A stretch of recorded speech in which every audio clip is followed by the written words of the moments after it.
4 adam. 2 de kadın var.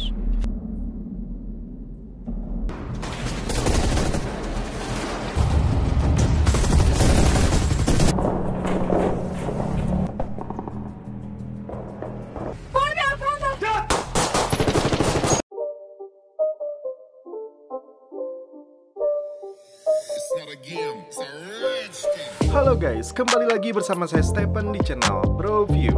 Kali ini saya akan membahas alur cerita film yang berjudul Wolf. Jadi, film ini menceritakan tentang beberapa orang yang ditugaskan dalam misi beresiko di seluruh Turki. Para anggota unit polisi operasi khusus menghadapi bahaya dan tragedi, baik di lapangan maupun di markas. Seperti apakah kisahnya? Langsung saja, sebelum masuk ke ceritanya seperti biasa siapkan apa? Ya tentunya Kopai dan Udbray untuk menemani kalian dalam menonton alur cerita film ini. Dan sekarang kita masuk ke filmnya.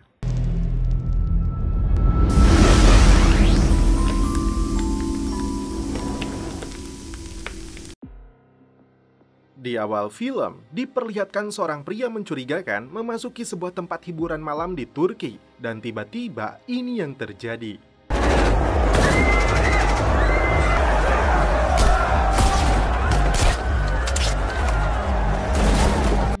Ratusan orang tidak berdosa menjadi korban serangan yang membabi buta ini. Seorang kakak tidak kuasa menahan kesedihan atas tewasnya adik perempuannya yang bernama Ipek. Diangkat dari kisah nyata, dan inilah Wolf.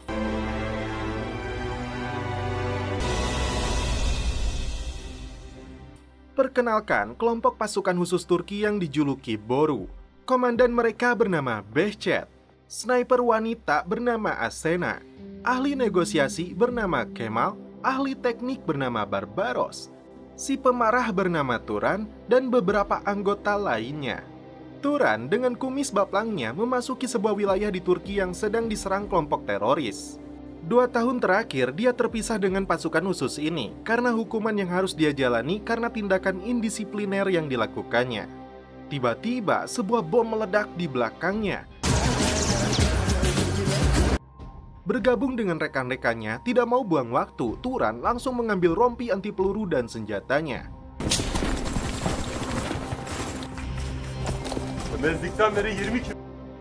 Komandan mereka memberikan gambaran, serangan ini terjadi saat gubernur sedang melakukan kunjungan ke sebuah sekolah. Saat ini mereka tidak bisa memastikan kondisi gubernur.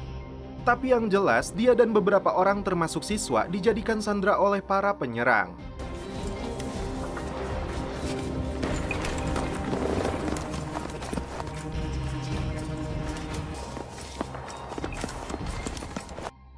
Ketika situasi sedang genting, Turan dan rekannya Mert masih sempat membicarakan hubungan cinta antara Sena dan Kemal yang sudah putus.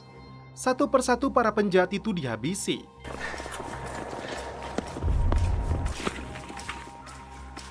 Sebagai seorang sniper, Asena menaiki atap dan mencari posisi yang tepat. Sedangkan anggota mereka yang bernama Tolga berperan sebagai bagian komunikasi. Asena akhirnya mendapatkan posisi yang ideal untuk melindungi tim. Jika kalian pecinta FF, sniper yang digunakan Asena adalah jenis SPD. Sementara itu, si Baran melihat situasi di depan sekolah yang dipenuhi anak-anak. Di dalam sebuah kelas, kelompok kriminal ini menyandera beberapa orang warga sipil. Tapi, sandera penting mereka gubernur wilayah ini justru telah ditembak mati. Ketika melihat musuh, Asena langsung membidiknya dan menghabisi mereka. Hal yang sama dilakukan oleh Barbaros. 3 anggota Boru sempat dikejar musuh yang jauh lebih banyak, namun beruntung si Murat muncul dengan senjata FN-nya. Setelah berhasil menetralisir bagian luar, tim mulai bergerak ke dalam sekolah.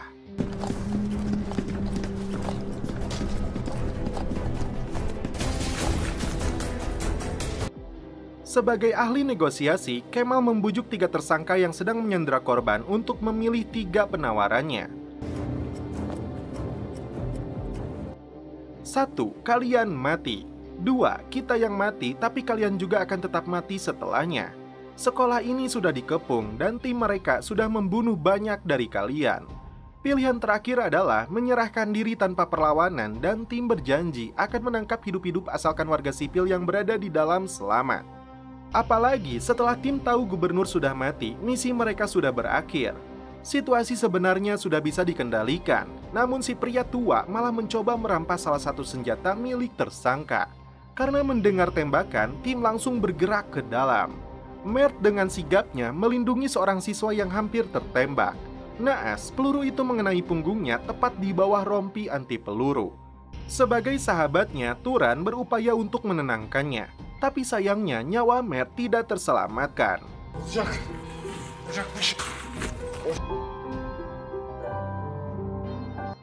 Di hari pemakaman, tim hadir untuk memberikan penghormatan terakhir termasuk Presiden Turgut.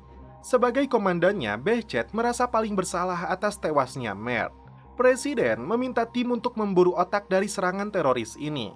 Pulang ke rumah, Behcet sama sekali tidak nafsu makan. Karena baginya, seluruh anak buahnya itu sudah seperti keluarganya sendiri. Meskipun hanya satu orang yang tewas, itu sudah cukup memberatkan hati dan pikirannya. Beruntung, dia memiliki seorang putra yang suka menghibur. Berpindah ke markas, Turan sedang mewawancarai anggota baru bernama Yaka. Dia dipilih karena sebagai lulusan terbaik di Akademi Kepolisian. Dalam wawancara ini, Turan sempat emosi karena masih diliputi kesedihan atas kematian rekannya yang menurutnya tidak bisa tergantikan. Asena membuka informasi kepada si Yaka jika rekannya yang bernama Kemal adalah orang jenius yang berhasil membuat disertasi doktoral tentang forensik, yang mendapat predikat terbaik sekaligus tertinggi di Universitas Harvard. Setelah 2 tahun menumbuhkan kumis baplangnya, Turan mencukurnya lagi. Di luar dinasnya, Barbaros punya hobi memperbaiki barang elektronik hingga bisa membuatkan kaki palsu untuk ayahnya yang lumpuh karena bom saat aktif dalam marinir.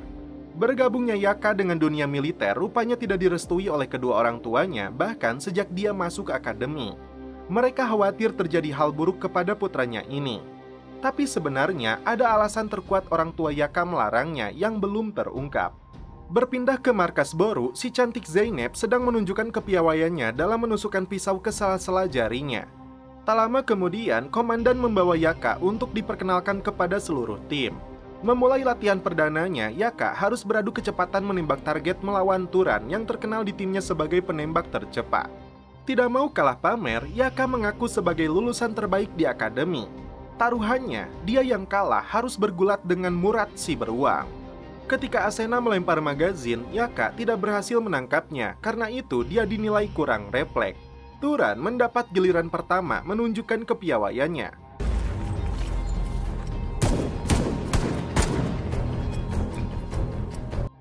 Tembakannya berhasil mengenai papan sasaran dengan baik. Selanjutnya, giliran Yaka unjuk gigi.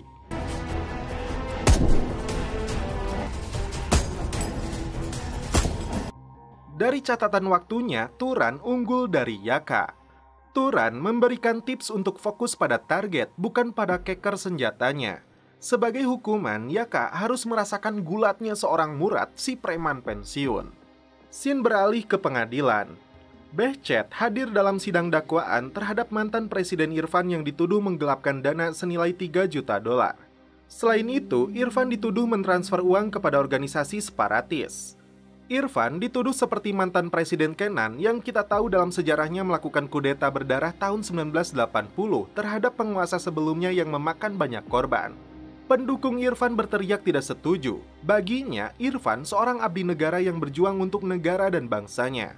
Behcet adalah salah satu dari sekian banyak orang yang tidak percaya dengan kejahatan yang dilakukan Presiden Irfan. Karena itu, dia masuk ke selnya meminta petugas untuk membuka borgol. Irfan memberitahu Behcet saat pertama kali masuk ke sini ada potret Mustafa Kemal Atatürk, yaitu presiden pertama Turki yang sangat dia hormati. Tapi mereka malah menurunkannya. Sebagai pasukan khusus yang bernaung di bawah presiden, Irfan tahu betul seluk-beluk di dalamnya. Dia sendiri berduka untuk kematian Mert. Pesan dari mantan presiden ini untuk Behcet agar menjaga dan melindungi timnya.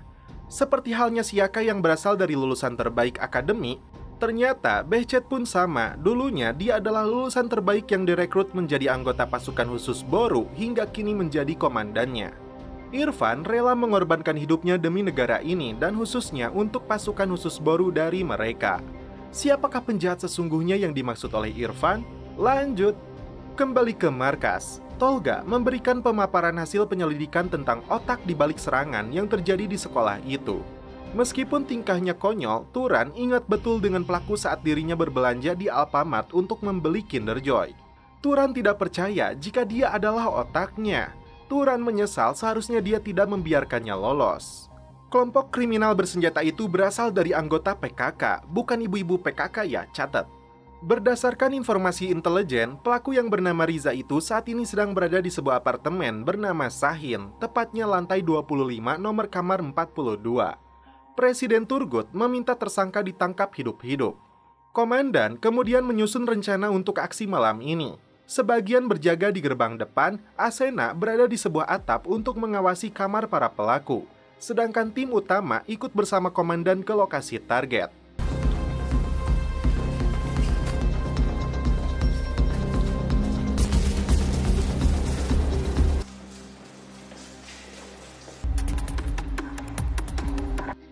Para pelaku menyadari ada yang tidak beres saat si emak berteriak rewas melihat pasukan khusus.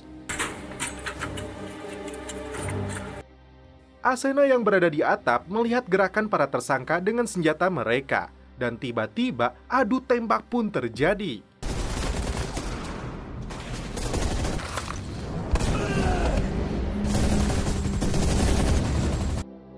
Setelah melumpuhkan beberapa musuh, tim masuk ke dalam kamar tapi tidak menemukan tersangka lainnya. Untung saja Asena memberi peringatan kepada tim.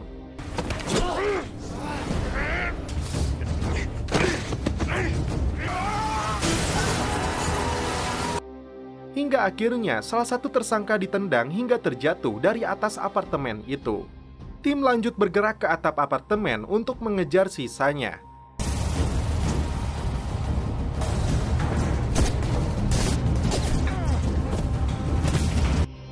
Setelah berhasil melumpuhkan satu tersangka lagi, Behcet melemparkan flashbangnya. Tersisa satu tersangka utama yang sudah terpojok berada di atas kereta gantung. Untuk yang satu ini, giliran Kemal yang bertugas untuk membujuknya agar menyerahkan diri. Riza, nama tersangka ini, harus memikirkan keluarganya karena tidak ada artinya dia melompat yang bisa membuatnya cacat atau mati konyol. Refleks cepat yang dilakukan si Yaka berhasil menyelamatkan Riza yang hampir terjatuh. Timnya memuji Yaka karena kerjanya yang bagus. Saat tersangka hendak dibawa ke markas, seorang pejabat Kemendagri bernama Aydin Demirki datang untuk membawa tersangka atas perintah Presiden Turgut untuk dibawa ke divisi anti-teror. Dia juga mengaku menteri muda yang memerintahkan. Meskipun kecewa, tim tidak bisa berbuat banyak karena itu perintah presiden. Tim kembali ke rumahnya masing-masing setelah hubungan Kemal dan Asena kandas. Sniper Woman ini kini berhubungan dengan si Tolga. Di keesokan harinya, Behcet kembali mengunjungi Irfan membawa potret Mustafa Kemal untuk menghiburnya. Behcet mengungkap misinya berhasil, tapi penjahatnya justru diambil oleh orang Kemendagri. Mereka menyebut Presiden Turgut tidak bisa berbuat banyak karena mereka yang lebih berkuasa. Behcet kembali bertanya tentang mereka yang dimaksud oleh Irfan. Belum mengungkap lebih dalam, tapi mereka itu bagai api yang sangat berbahaya. Sedangkan Boru adalah serigala yang diasingkan, jauh dari kawanannya. Pesan bunuh diri Presiden Kenan sebagai bukti akibat rasa putus asa dari seorang pahlawan yang dikhianati. Irfan membuka fakta tentang mantan Presiden Kenan yang ditemukan bunuh diri dengan pistol di tangan kanannya, padahal Kenan itu kidal. Kenan solaktı Behçet. Irfan berbisik kepada Behcet, tim Boru harus siap menjadi target dari anjing-anjing Fethullah Gulen yang ganas. Dan setelah itu, film pun berlanjut ke episode selanjutnya. Yaka menemui seorang psikolog cantik yang memberikan masukan untuk masalah dalam dirinya. Sebagai seorang pria terpelajar yang besar di kota dengan masa depannya yang cerah, apalagi penolakan dari orang tuanya, sebenarnya Yaka tidak perlu bergabung dengan pasukan khusus. Terungkap jika Yaka menyaksikan sendiri adiknya dibunuh. Berkata jujur, dulu Yaka bercita-cita untuk mengejar wanita cantik sepertinya. Dia menikah, punya anak, dan punya villa mewah di Barca. Tapi jati dirinya tidak bisa seperti itu, apalagi saat melihat tayangan berita pembunuhan. Terungkap di sini jika Yaka adalah orang yang menyaksikan dengan mata kepalanya sendiri adiknya yang bernama Ipek dan puluhan orang lainnya dibunuh oleh seorang pria seperti ditampilkan di scene awal. Singkat cerita, tahun 2015, tim pasukan khusus Boru dan 2 tim lainnya yaitu tim elang dan tim daging ikan bergerak menuju Mardin. 3 konvoi panser yang memuat para personel melaju beriringan. 1 tersangka teroris mereka bawa dalam panser ini. Perjalanan ini memakan waktu yang lama melewati sebuah desa dan pegunungan terjal. Tiba-tiba sebuah mortir menghantam panser kedua.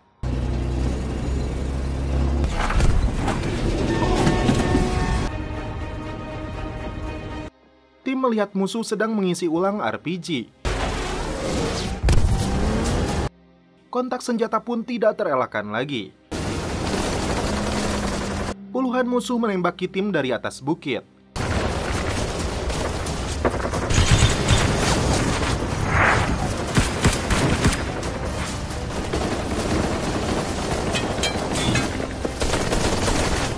Tersangka mereka malah tertawa saat serangan ini berlangsung. Salah satu prajurit harus menjadi korban. Situasi yang membahayakan karena tim menjadi sasaran empuk. Kesal dengan tersangka yang menertawakannya, ini yang dilakukan Asena. Nasib buruk bisa menimpa tim karena musuh menggunakan misil anti-tank Kornet. Karena misil Kornet tersebut dilengkapi sensor panas, tim melemparkan beberapa granat untuk menghancurkan 1 panser agar misil tersebut mengarah ke panser itu. Strateginya berhasil menyelamatkan tim, dan saat itulah Asena membidik targetnya. Tolga makin bingung siapa yang mendanai mereka karena teknologi yang digunakan musuh menggunakan penghilang sinyal. Yaka nekat keluar dari tempat perlindungan untuk menembak 3 musuh yang dilihatnya. Tim harus mundur dari lokasi ini karena puluhan musuh kembali berdatangan dengan kornet lainnya. Komandan Behcet sempat tertembak di lengannya. Untung saja kondisinya masih baik-baik saja. Rencana cerdas dilakukan tim dengan menempatkan si Riza di atas panser agar musuh tidak berani menembak. 2 panser yang tersisa langsung bergerak mundur. Dan saat itulah Asena kembali membidik salah satu mobil musuh. Salah satu prajurit bernama Selim harus tewas dalam misi ini. Jauh dari markas pusat, tim memutuskan untuk berlindung di sebuah markas militer yang terletak di desa Surgucu. Pertanyaan besarnya, mengapa operasi ini bisa bocor bahkan musuh bisa tahu tersangka mereka berada di dalam panser kedua? Sesampainya di camp, komandan di markas ini menyambut kedatangan tim. Behcet dihantui kecemasan karena bingung siapa yang bisa dia percayai karena operasi ini bisa bocor. Letnan markas ini menceritakan dulu dia memimpin konvoi bantuan pembawa suplai media ke Suriah. Dia mengetahui beberapa rahasia tingkat tinggi NATO bor keluar Karanet. Saat dia melaporkannya, justru malah dia dan timnya dipindahkan ke desa terpencil ini. Dia sendiri kenal Presiden Irfan karena pernah sama-sama bertugas di Yuksekova. Behcet senang karena dia yakin letnan ini bisa dipercaya. Tim lalu melakukan kontak dengan Presiden Turgut. Beliau memberi perintah untuk bergerak menuju Mardin bersama pasukan daging ikan 3440. Tim daging dan elang memutuskan untuk kembali ke Mabes memuat amunisi terlebih dulu sebelum melanjutkan operasi. Sedangkan tersangka mereka Bahos ditempatkan di penjara yang berada di camp ini. Di dalam aula, komandan mengungkap kekesalan kepada timnya yang beraksi dengan sembrono yang bisa membahayakan nyawa mereka sendiri. Dengan konyolnya, si Turan malah tertawa menganggap ini lelucon. Terungkap, tim pasukan khusus ini makin tersohor karena jasa dari Presiden Irfan 10 tahun yang lalu.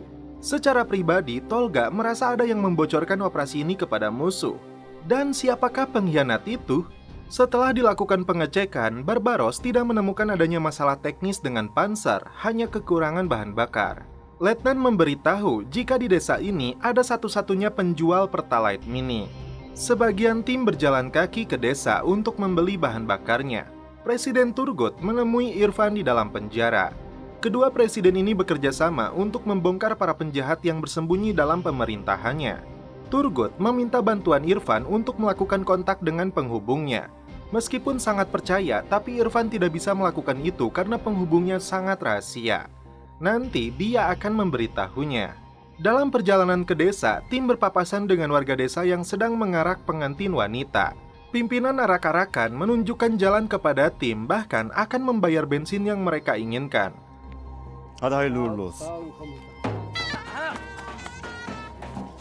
Turgut sangat berambisi untuk membongkar para penjahat itu yang telah menciderai ketidakadilan dengan berbagai fitnah dan kebohongan. Karena mereka juga yang telah membunuh Presiden Kenan.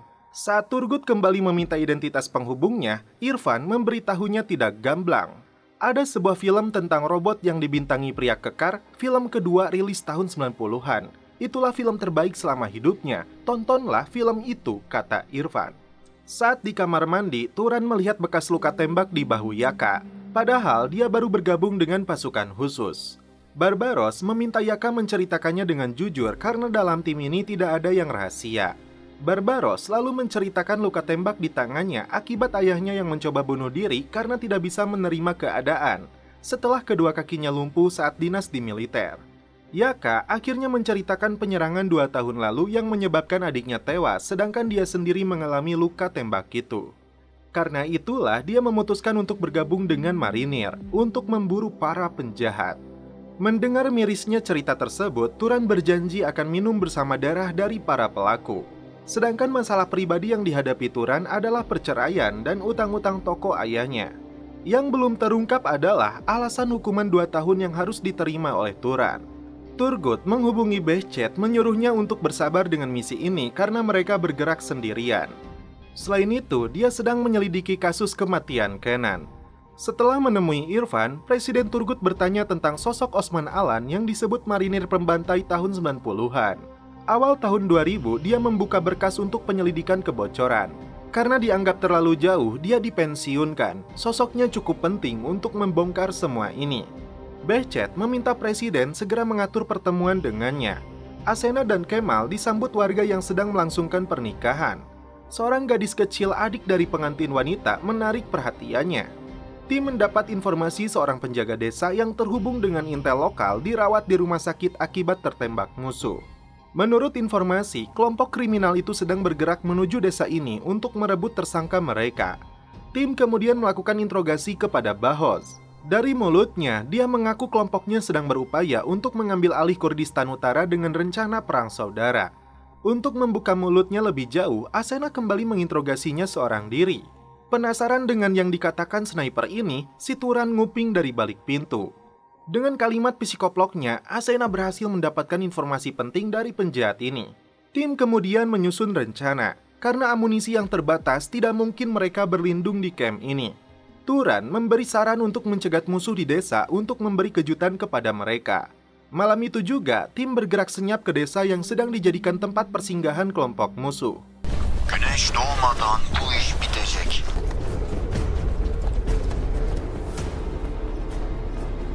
Dari lokasi yang strategis, Asena bersiap dengan snipernya. Satu persatu tim melumpuhkan musuhnya. Dari balik jendela, komandan melihat beberapa musuh sedang menyandera warga desa. Tim juga melihat 2 mobil musuh yang sedang terparkir. Dan selanjutnya, ini yang terjadi.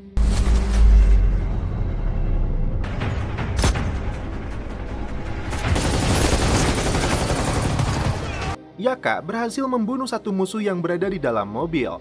Sedangkan Asena membidik mereka yang kabur, termasuk satu tersangka yang memasuki rumah warga.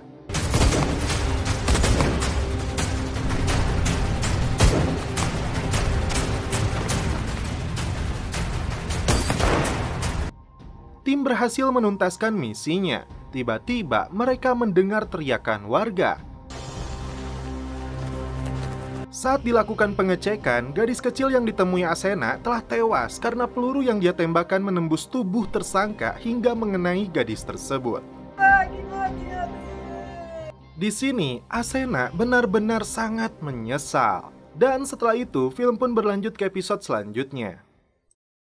Di awal film, ditampilkan tim pasukan khusus Boru sedang terlibat kontak senjata dengan kelompok bersenjata di Sur pada tahun 2015. Karena tragedi peluru snipernya yang nyasar kepada seorang bocah, Asena sementara dinonaktifkan dari tugasnya. Akibat rasa penyesalan dan rasa bersalah yang terus menghantui-nya, dia memutuskan untuk menggunting rambut. Dan karena jumlah musuh yang terlalu banyak,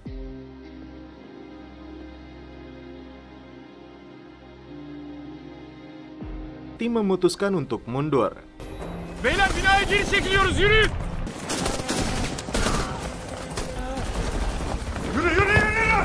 Di lokasi yang berbeda, kepala pencari fakta melakukan penyelidikan atas kasus tertembaknya bocah tersebut.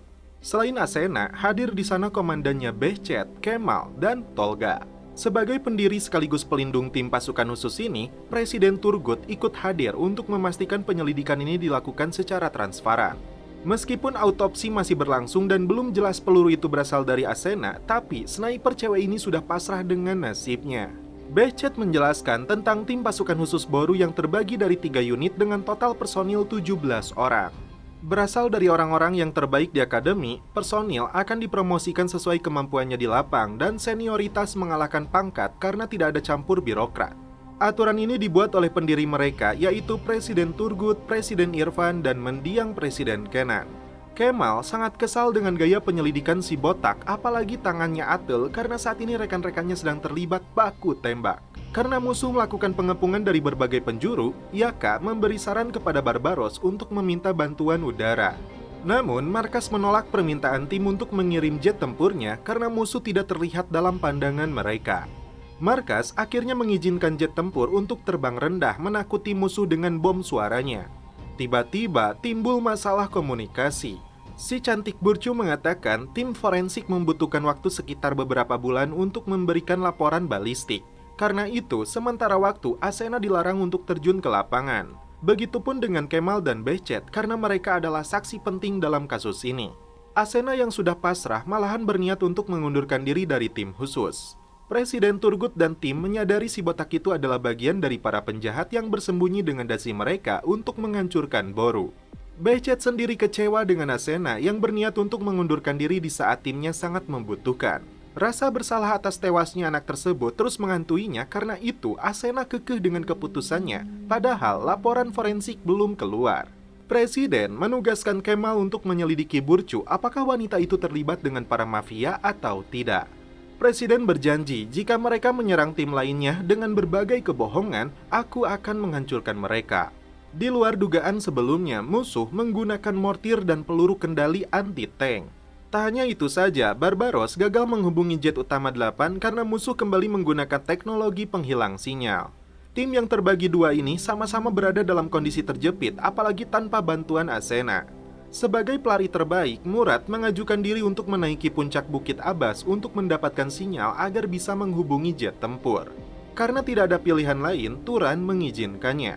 Beberapa tim akan mengawalnya sampai pertengahan jalan, setelah itu mereka akan kembali mempertahankan titik ini. Turan mengingatkan, di masa jayanya, pasukan khusus ini tidak pernah tertangkap hidup-hidup atau menjadi tawanan musuh. Prinsip kita adalah memilih mati daripada melihat musuh tertawa. Murad akhirnya bergerak menuju Bukit Abbas, sedangkan Turan dan Yaka menaiki sebuah gedung yang masih dalam tahap pembangunan.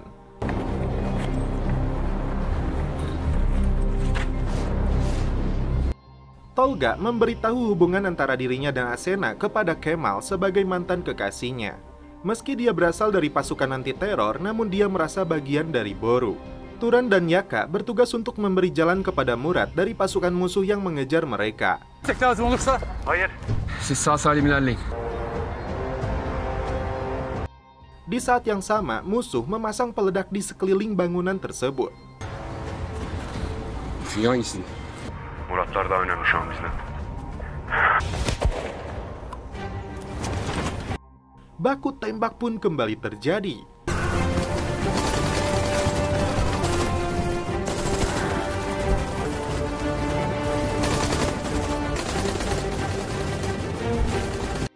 Seakan tidak pernah habis, musuh dalam jumlah banyak terus berdatangan. Saat puluhan musuh sedang berada di bawah bangunan tersebut, mereka berdua mengorbankan dirinya dengan meledakkan bom tersebut.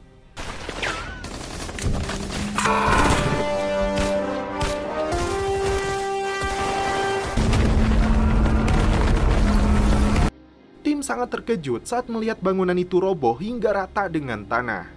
Murad menugaskan juniornya untuk mencari keberadaan Turan dan Yaka, sedangkan dia sendiri akan berangkat untuk melanjutkan misi pentingnya.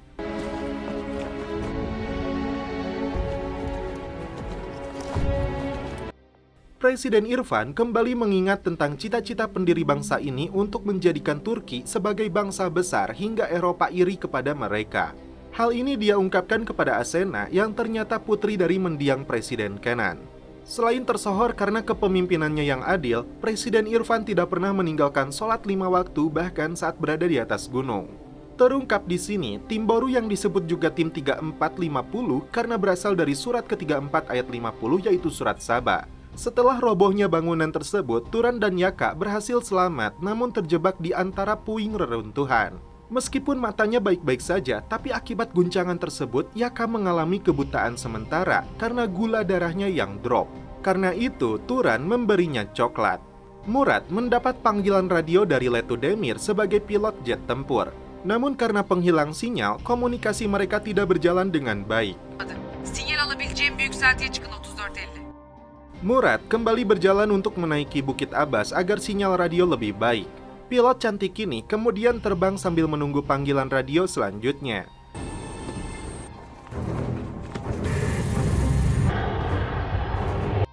Di tengah ladang jagung, Murad terus berlari hingga langkahnya terhenti setelah melihat mobil musuh melintas.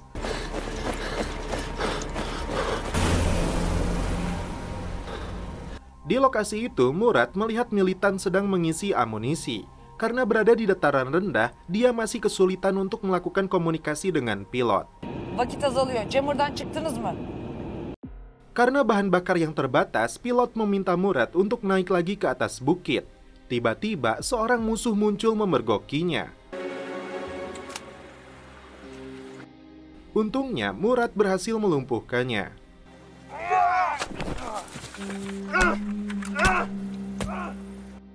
Sementara itu, Kemal mengajak Burcu untuk minum kopi, sekaligus untuk menyelidiki lebih jauh apakah wanita ini bagian dari kelompok mafia yang menyusupi negara atau tidak.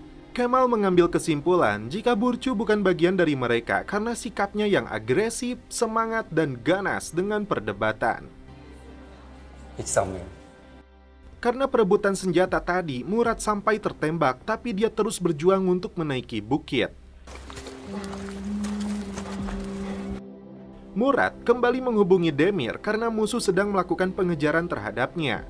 Kemudian Murad meminta waktu 10 menit untuk menaiki bukit. Mulai terasa lelah karena luka tembaknya, Murad meminta bantuan Demir untuk terbang rendah menakuti musuh dengan bom suara demi menyelamatkan kawan-kawannya. Setelah itu, Murad menggali tanah untuk menyembunyikan granat yang ditutupi dengan senjatanya. Turan dan Yaka tidak percaya kawan-kawan mereka datang untuk membantu, namun karena terjadinya guncangan suara, tidak terdengar lagi. Bize hiçbir şey olmaz. Turan meminjam ponsel Yaka untuk menghubungi putrinya. Setelah perceraian dengan istrinya, hanya suara anaknya itu yang bisa menghiburnya dikala sendirian. Kemal mengutarakan keyakinannya jika Burcu akan memberikan laporan yang objektif. Turgut menambahkan jika mereka belum berhasil menyusup ke dalam tim pasukan khusus itu karena di sini birokrat tidak berhak untuk mengatur, yang mempunyai kinerja baik dan berpengalaman di lapangan yang akan ditunjuk. Terungkap kisah ayah Becet yang tewas akibat bom yang ditanam di mobilnya. Karena itu, dia mendaftar menjadi polisi melanjutkan perjuangan ayahnya untuk menangkap para penjahat. Kisah ini membuat Asena kembali bersemangat untuk membantu timnya yang saat ini sedang terlibat kontak senjata. Sız gözler iştahla bize bakıyorlar. Şu an surda olmalıydık. Kembali ke Sur, musuh yang mengejar Murad terkena jebakan granat yang ditanamnya. Suara ledakan itu jadi pertanda baginya jika musuh semakin dekat. Dengan sekuat tenaga, Murad terus berlari mendaki Bukit Abbas.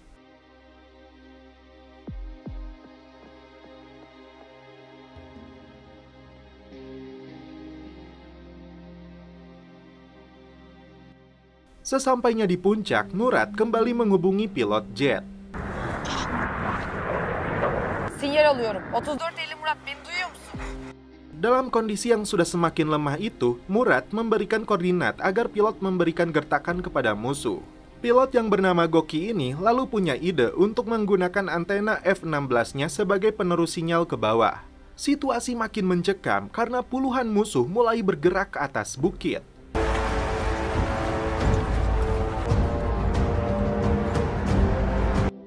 Turan sangat senang ponselnya tiba-tiba mendapat sinyal karena jasa Murad. Kesempatan itu dia gunakan untuk menghubungi putrinya. Turan dan Yaka sudah pasrah, namun tak diduga rekan-rekannya kembali datang untuk menyelamatkan mereka. Alat berat digunakan untuk mengangkat puing-puing reruntuhan agar mereka bisa keluar.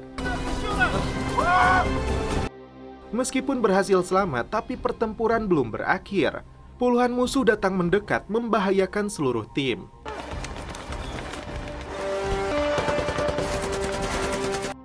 Saat kontak senjata berlangsung, tiba-tiba musuh langsung berjatuhan akibat muntahan peluru yang ditembakkan Letudemir.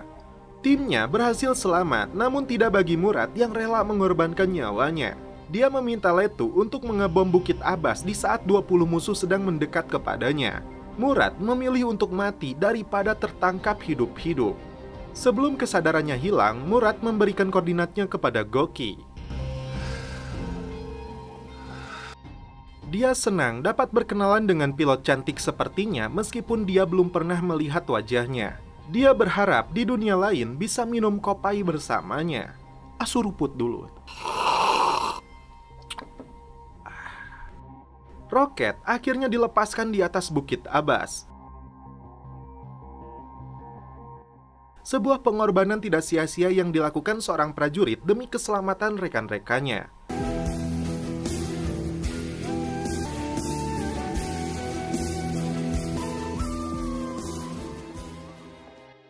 Behcet tidak percaya dengan berita yang baru saja dia dengar.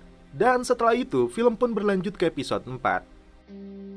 Kemal dihantui kemunculan rekannya Mert dan Presiden Kenan yang sudah meninggal.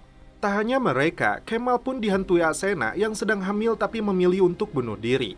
6 bulan setelah terbunuhnya Murad, dalam misi di Sur itu tetap saja Turan masih berduka.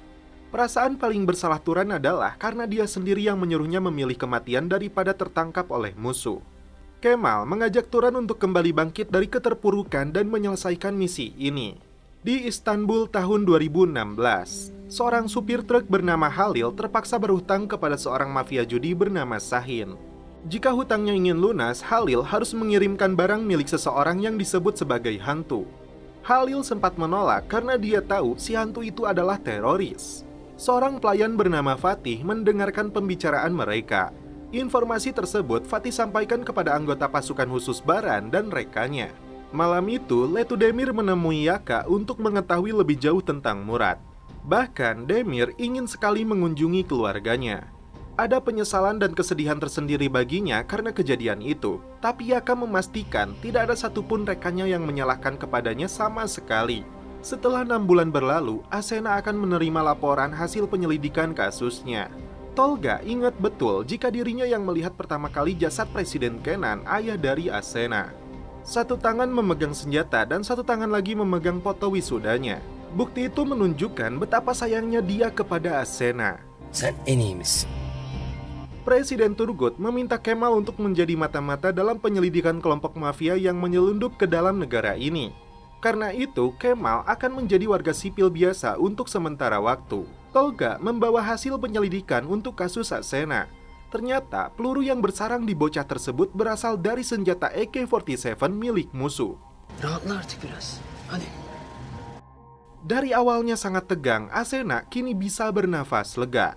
Yaka dan rekan-rekannya menyamar di sebuah kedai milik mafia itu untuk menangkap para penyokong kelompok teror. Terpancing dengan perkataan Yaka, si Ekrem mengeluarkan pistolnya untuk menakuti tim. Mereka tidak tahu yang berada di hadapannya adalah pasukan khusus.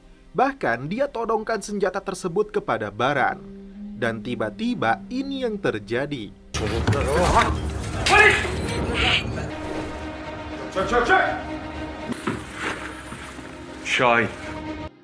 Di saat yang sama, Turan dan Barbaros berhasil menangkap juga si Sahin. Komandan akan membawa 3 tersangka ini ke rumah Halil.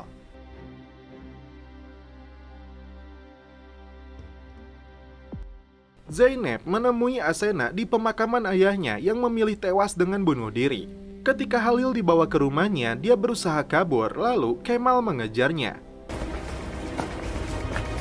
Murad! Halil, dur!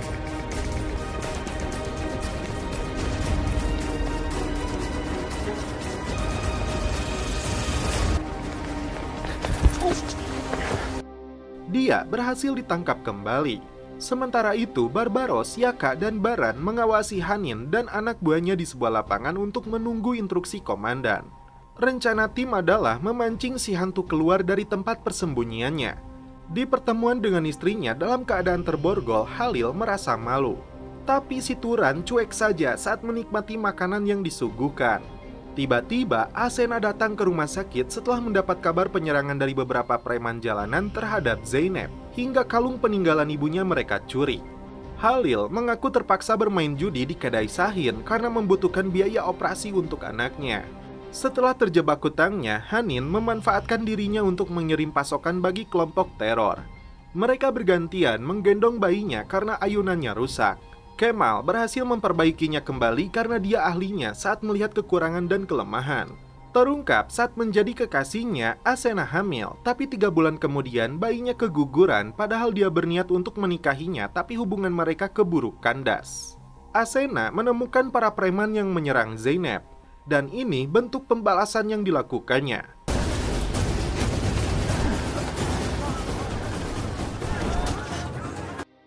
Setelah menghajar mereka, Asena merampas kembali kalung milik Zeynep dari tangan mereka. Sahin berpura-pura berkelahi dengan Ekrem padahal dia mengambil pulpen di saku baju Ekrem untuk digunakan melepas borgol di tangannya. Si tua itu mencoba menyerang tim dengan pistol yang dirampas, tapi karena sigapnya pasukan khusus, mafia ini akhirnya tewas. Burung-burung dilepaskan di atas sebuah bangunan, kode untuk Halil. İşaret geldi Halil. Gel bak. Menyadari dengan kesalahannya, Halil memberikan kontak para pelaku teror itu agar tim lebih mudah menangkap mereka. Kesimpulannya, pendekatan kemanusiaan yang dilakukan tim khusus menyadarkan Halil dengan kesalahannya. Kekuatan otak sejatinya lebih baik daripada kekerasan. Zeynep tidak menduga seseorang meletakkan kalung miliknya di gagang pintu. Sementara itu, Asena kembali memasuki ruangan kerja mendiang ayahnya. Di balik sofa, dia menemukan secari kertas yang ditulis ayahnya untuk dia. Mantan Presiden Kenan yang memang kidal ini mengungkapkan tentang perjuangan dirinya dan Irfan yang tidak mudah. Heyecan yok. Her şeyin ilacı. Dia menyadari kematian akan datang kepadanya. Satu hal yang perlu Asena tahu, rasa sayang ayahnya ini begitu besar kepadanya. Misi tim kali ini jauh lebih mudah hingga tidak perlu menggunakan senjata mereka. Si hantu alias Resul berhasil ditangkap oleh tim. Di akhir episode keempat ini, Kemal menemui Presiden Irfan di dalam penjara.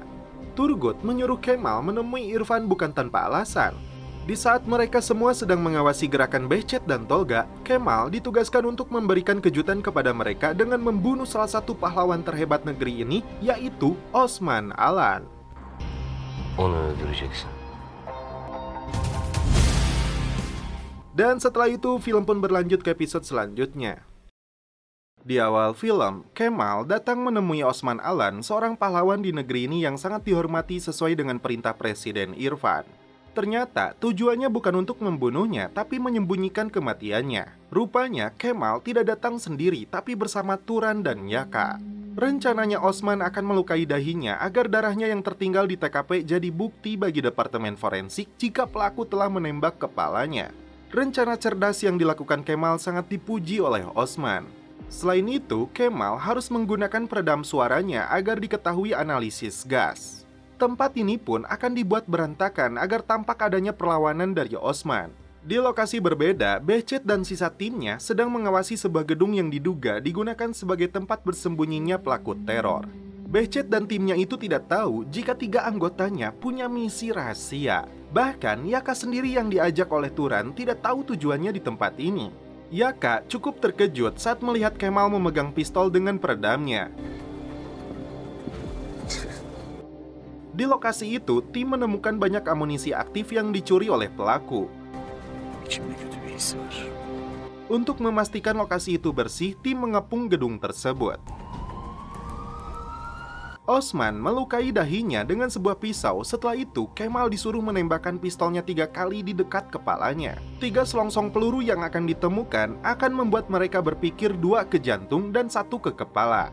Sebagai seorang mantan marinir, Osman sudah mengabdikan seluruh hidupnya untuk bangsa dan negara ini dan dia tidak akan biarkan siapapun merusaknya. Tidak ada rasa takut lagi baginya, hidup atau mati. Saat Kemal menodongkan pistolnya, Yaka yang melihat dari luar langsung bergerak ke dalam untuk menghentikan Kemal.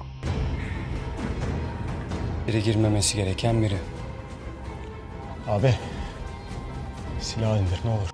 Ketika tim pasukan khusus memasuki gedung itu, tiba-tiba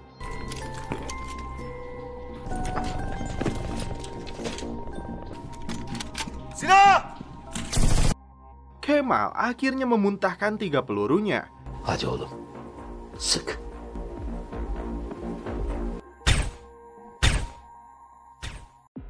Hal yang sama dilakukan musuh yang berada di dalam gedung tersebut. Dengan senjata mesinnya, ratusan peluru dimuntahkan ke arah pasukan khusus.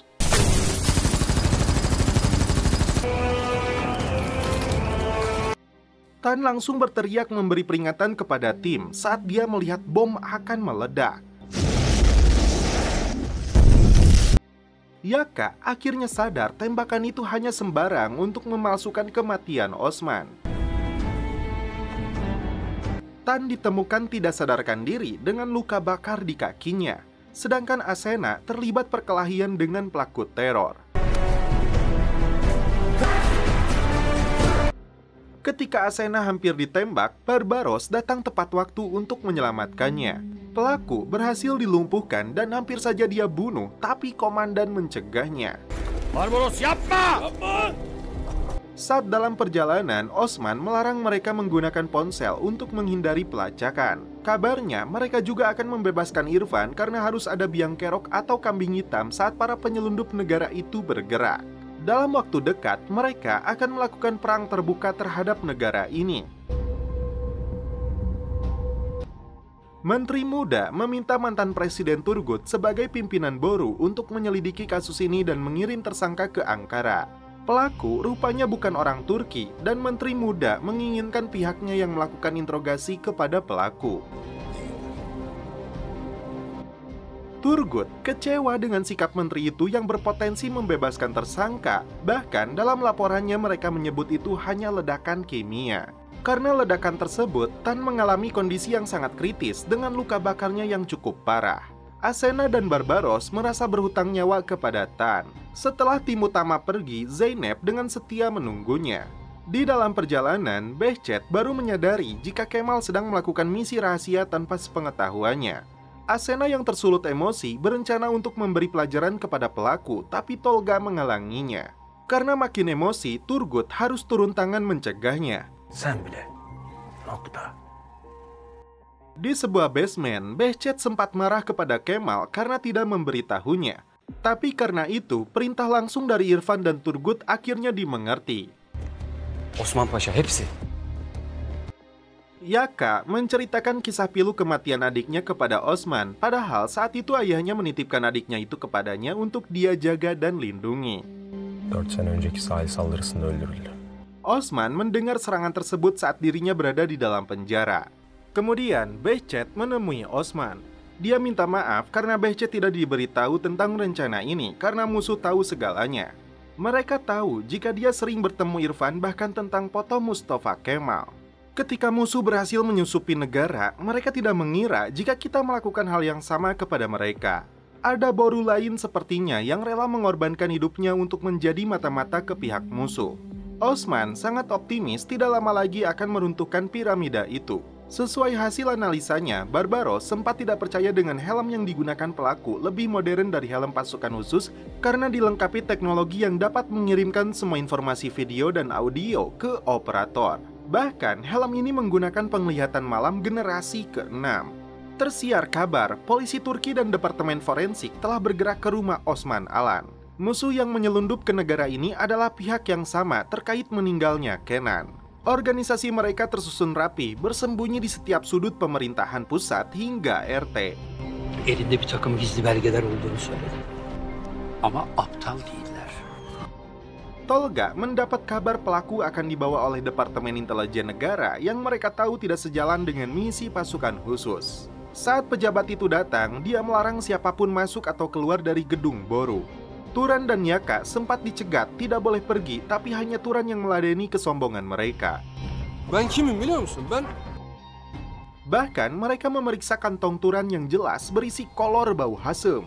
Gir içine gir dibine gir. Kirli donlar var içeride. Ramazan, nama pimpinan BIN ini disambut oleh Turgut. Dia memaksa untuk mengambil pelaku, tapi Turgut tidak mau memberikannya dengan mudah. Henüz koloni olmadık. Aing anu capek-capek newak, maneh tinggal nyomot, aduh ngeunah wae sia teh kehet, kata hati Turgut. Meskipun tidak mendapat izin, Kemal nekat masuk ke ruang interogasi.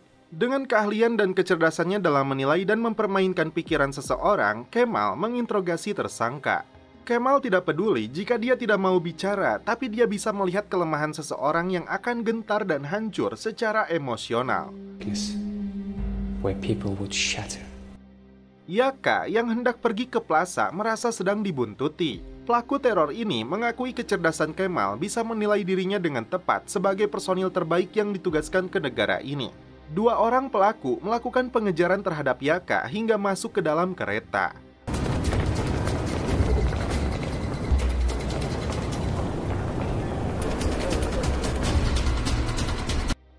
Kemal akhirnya mengetahui pelaku ini berasal dari Jerman. Keduanya lalu berkomunikasi menggunakan bahasa Jerman yang membuat Turan dan Asena makin kesulitan memahami pembicaraan mereka. Yaka dan dua pengejarnya bersiap mengambil pistolnya masing-masing, namun karena terlalu banyak warga sipil, mereka bertiga membatalkannya. Setelah salah satunya ditangkap aparat, Yaka kembali kabur menyamar jadi pedagang asongan.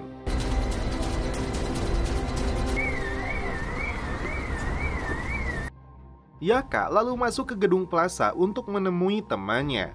Petugas bernama Edge memintanya untuk menyimpan senjata miliknya saat memasuki gedung. Hem biz burada kasaya koyup kilitliyoruz. Çıkışta alabilir. Dengan IQ-nya yang di atas rata-rata, Kemal sudah bisa menyimpulkan apa yang sebenarnya dilakukan tersangka dengan mencuri artileri Turki hanyalah pengalihan isu dari misi mereka sebenarnya. Neden bahsediyor? Bilmiyorum. Terungkap di sini, jika penggunaan kata presiden bukanlah artinya mereka presiden sesungguhnya negeri ini, tapi komandan tertinggi dalam sebuah organisasi atau lembaga. Böyle oyunları nasıl oynuyorsunuz anlamıyorum. Tersangka ini tidak mengira jika Kemal akan mengeluarkan sebuah palu untuk mengancamnya.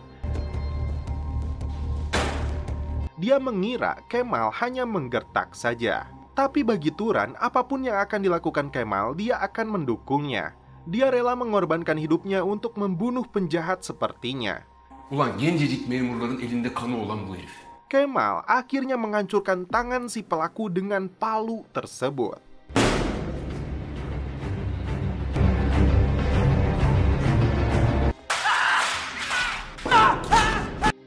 Kemal memastikan jikalaupun dia berhasil bebas, karir organisasinya akan hancur olehnya. Kemal! Pelaku yang kesakitan langsung marah kepada Kemal, mengancam akan membantai mereka karena ini akan jadi musim panas terakhirnya. Tan akhirnya sadarkan diri ditemani Zeynep yang selalu setia menemaninya. Meskipun kakinya terbakar, Behcet akan memastikan Tan tetap bergabung dengan pasukan khusus. Setelah pelaku dibawa oleh kepala BIN, Kemal mendapatkan informasi penting. Dari pelaku yang marah, biasanya akan berkata jujur. Dia mengancam musim panas ini menjadi yang terakhir. Itu artinya para keparat ini sedang merencanakan sesuatu yang besar dalam waktu yang dekat. Presiden Turki dengan tegas mengancam akan melakukan perlawanan terhadap mereka yang mengganggu keutuhan bangsa dan negara ini. Tim senang saat mendengar pidato tegas dari Presiden Turki. Saat Yaka akan mengambil kembali pistolnya di bagian keamanan, tiba-tiba dia melihat sekelompok pria bersenjata memasuki plaza.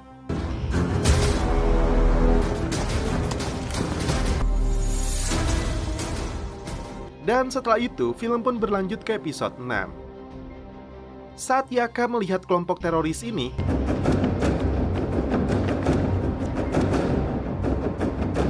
dia teringat kembali dengan mendiang adiknya karena dendamnya yang belum terbalaskan. Yaka berjanji kepada orang tuanya tidak akan mengambil resiko jika sedang berhadapan dengan penjahat. Gereksiz tehlikeye atılmayacağım. Yaka segera menghubungi komandan untuk memberitahu apa yang sedang terjadi, namun ponsel baterainya keburu habis. Puluhan sandera ini termasuk para pelaku menggunakan rompi peledak. Seorang sandera nekat berlari keluar dan akhirnya harus tewas ditembak mati oleh teroris. Merasa ada yang tidak beres dengan Yaka, komandan mengirim timnya untuk mengecek situasi. Denemeye devam edin. Anlaşıldı. Sementara itu, Yaka menaiki dinding plaza untuk memasuki gedung dari arah belakang. Ömer, bas oğlum, bas, bas, bas! Turan dan Asena pun mempersiapkan diri karena mereka khawatir dengan keadaan Yaka. Saat memasuki ruangan, alarm gedung tersebut berbunyi. Pimpinan teroris ini mengirim satu anak buahnya berikut si satpam untuk memandunya ke ruang monitor.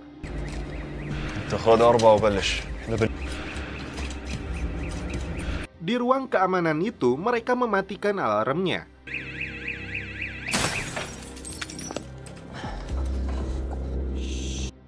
Si kupluk ini terpancing dengan sepatu yang disimpan Yaka di dalam toilet. Padahal dia berada di belakang untuk melumpuhkannya. Dari informasi CH tercatat 13 orang teroris bersenjata lengkap menyandra 7 karyawan gedung. Sesampainya di lokasi, Omer langsung memantau situasi belakang gedung, sedangkan Baran langsung terlibat kontak senjata. Beruntung, Barbaros langsung berlari menyelamatkannya. Peluru itu hanya menggores pundaknya. Tak mau buang waktu, Barbaros segera meminta bantuan tim. Satu teroris yang berhasil dihabisi oleh Yaka dikirim kepada rekan-rekannya sebagai pesan jika Yaka tidak akan memberi ampun kepada mereka. Tolga memberikan informasi kepada tim jika para pelaku adalah anggota ISIS yang berhasil menyusup ke Turki untuk membuat teror dengan membunuh sebanyak-banyaknya warga sipil. Kebencian Yaka terhadap kelompok teroris ini justru menjadi sumber tenaga baginya untuk menghabisi mereka. Setelah bom bunuh diri dipasang di badan para sandera, remote peledaknya dipegang pimpinan mereka. Saat memasuki sebuah ruangan, Yaka punya ide untuk menggunakan mesin fotokopi sebagai pengalih perhatian.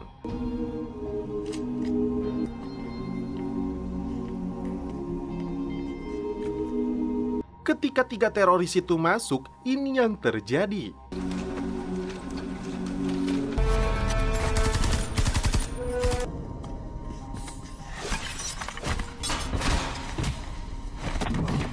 Terjadi pergulatan dengan satu teroris yang tersisa hingga Yaka hampir mati olehnya. Beruntung, Omer datang tepat waktu. Setelah kembali bangkit, Yaka meminta Omer mengatasi 2 lagi teroris sementara dia sendiri akan turun ke lobi. Tim bantuan pun akhirnya tiba. Baran! Karena Yaka punya rencana, tim melakukan persiapan untuk membantunya. Bende! Omer mendapat peringatan dari Edge tentang 2 musuh yang mendekatinya. Di saat yang sama, Yaka langsung menembak tangan si pimpinan teroris agar melepaskan remote-nya.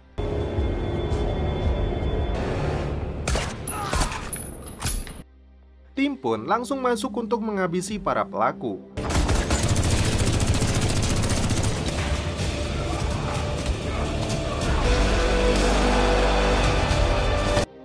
Sebelum bom tersebut diledakkan, Yaka langsung berlari melintasi hujan peluru untuk melumpuhkannya.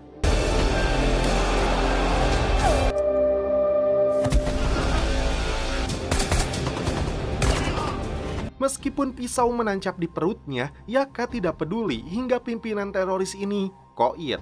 Hal yang sama terjadi kepada si Omer yang terlibat duel sengit dengan pelaku. Yaka mencabut kembali pisau dari perutnya untuk digunakan membunuh pelaku.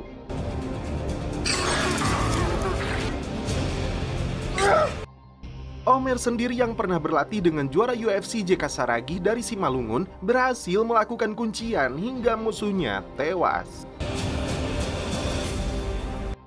Pasukan khusus berhasil mengendalikan situasi.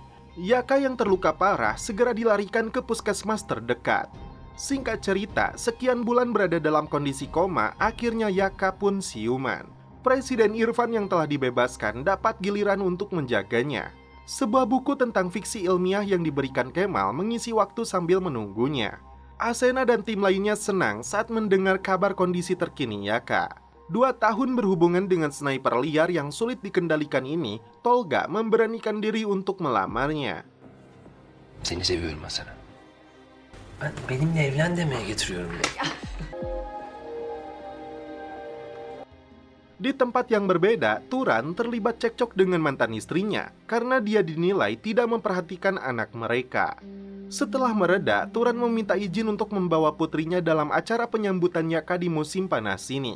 Karena masalah keguguran yang dialaminya saat bersama Kemal, Asena merasa tidak layak untuk menjadi istri atau seorang ibu. Asena menolak lamarannya dan meminta hubungannya seperti ini aja. Benden eş olmaz. Bırak böyle kalalım, olur mu? Alah aji kakak adik teh geningan. Aduh. Tiba-tiba Kemal meninggalkan bukunya saat mendapat sebuah pesan. Turgut memberitahu Behçet tentang kemungkinan serangan yang dia peroleh dari para petinggi MIT yang melihat menteri muda meninggalkan rapat tergesa-gesa menuju zona aman. Tim mempersiapkan diri untuk pesta perayaan kedatangan Yaka. Tan ditugaskan untuk menjemputnya dari rumah sakit. Ketika Turan dan putrinya datang, Barbaros justru tergesa-gesa saat mendapat telepon. Irfan nampak risau apa yang sebenarnya akan terjadi. Saat Turgut sedang bersama Tolga, tiba-tiba dia mengirim pesan untuk telepon. Terminator ini kiamat? Tolga disuruh mempersiapkan pistolnya. Yaka sangat senang dapat berjumpa kembali dengan timnya. Yang aneh, mereka tidak menemukan Kemal. Barbaros mendapat informasi dari hasil penyelidikan helm musuh tersebut.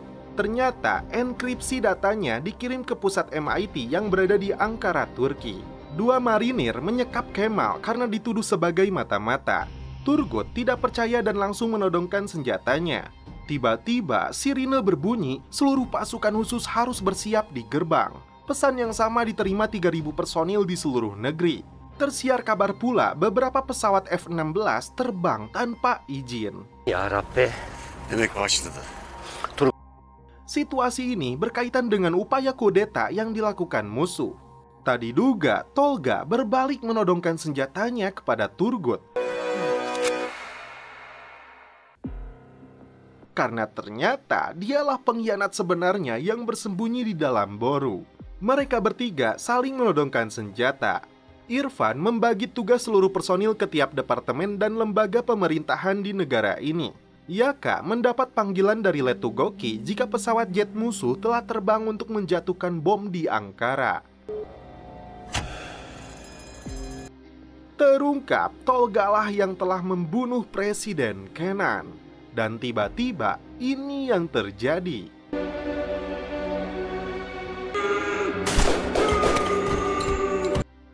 Jet tempur musuh melintas di atas markas Boru dan menjatuhkan bomnya.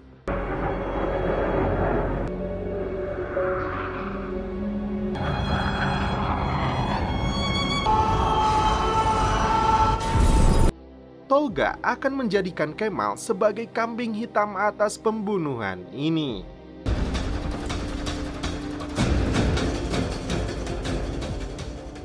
Dan setelah itu, film pun berakhir.